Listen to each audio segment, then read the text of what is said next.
Hello everyone, नमस्ते। मैं कीर्ति शर्मा आप सभी का पाथ ऑफ ज्ञान में स्वागत करती हूँ। आज हम बात करेंगे कि कौन थे भगवान स्वामी नारायण, जिनके नाम पर बना है दुनिया का भव्य मंदिर। क्यों इन्हें नीलकंठ ब्रह्मचारी के नाम से जानते हैं? क्या है इनके जन्म का इतिहास?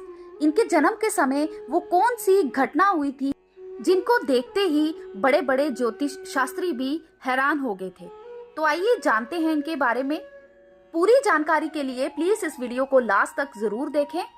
शायद आपने स्वामी नारायण के मंदिरों में अब तक अक्षरधाम का ही नाम सुना हो, लेकिन अहमदाबाद के कालूपुर में बना भव्य मंदिर भगवान स्वामी नारायण का पहला मंदिर है।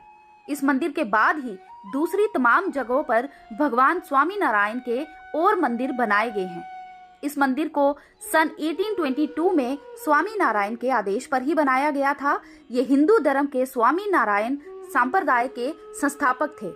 इस मंदिर में भारतीय संस्कृति को जिस तरह से दर्शाया गया है वो अपने आप में ही खास है।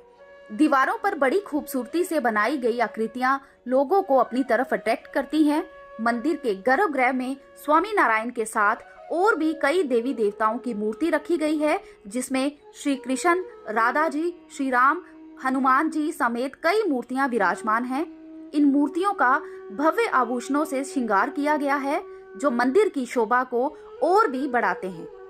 और अब बात करते हैं स्वामी नारायण के जन्म की। तो उनका जन्म अप्रैल 1781 में अयोध्या के पास छपिया गांव में हुआ था। और इनके जन्म के समय इनके माता पिता ने इनका नाम घनश्याम पांडे रखा था।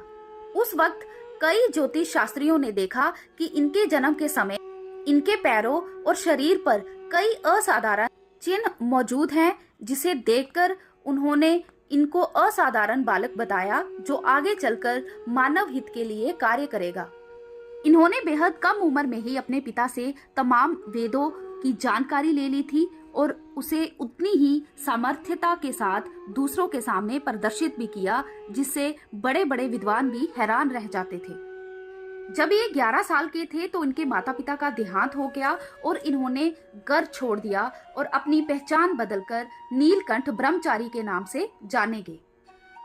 चलते चलते ये श्रीनगर पहुंचे। शाम हो चुकी थी, जिस वजह से गांव के बाहर ही पेड़ के नीचे एक मठ के सामने अपने ध्यान में लीन हो गए। मठ के लोग इस बालक को देखकर इसके पास जाकर कुछ पूछने ही वाले थे कि अचानक से वहां उन्हें शेर के दहाड़ने की आवाज आई और शेर को देखकर मठ वाले और गांव के लोग बुरी तरह से डर गए थे। लेकिन उन्होंने देखा कि थोड़ी देर पहले दहाड़ने वाला शेर एक बिल्ली की तरह शांत होकर बालक के सामने बैठा है। इस खूबसूरत नजारे को देखकर गांव वालों को इस बात पर यकीन हो गया था कि ये वाकई कोई साधारण बच्चा नहीं है। इसीलिए अगली सुबह लोगों ने उनके चरण पकड़ लिए और मठ के महंत ने आदर भाव से उन्हें कहा कि कृपया हमारे इसी मठ में ही रहने की कृपा करें।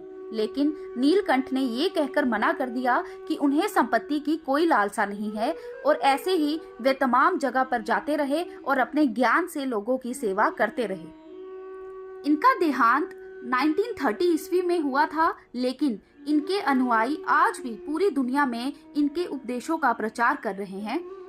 दिल्ली का अक्षरधाम उनके अनुयायियों द्वारा ही बनाया हुआ है। साल 2005 में बना ये मंदिर करीब 100 एकड़ जमीन पर फैला हुआ है। इसमें 200 पत्थर की मूर्तियां शामिल हैं और साथ ही इस मंदिर के केंद्रीय गुंबद के नीचे 11 फुट ऊंची नारायण की प्रतिमा है। यहाँ की हर एक मूर्ति 5 धातुओं से बनाई गई है। भले ही स्वामी नारायण आज हमारे बीच नहीं है, लेकिन उनके मानने वाले आज भी दुनिया के कोने कोने में हैं। उम्मीद है आपको ये वीडियो पसंद आई होगी। प्लीज हमें कमेंट करके जरूर बताएं और ऐसी ही इंटरेस्टिंग वीडियोस के लिए please like, share and subscribe my channel. Thank you so much.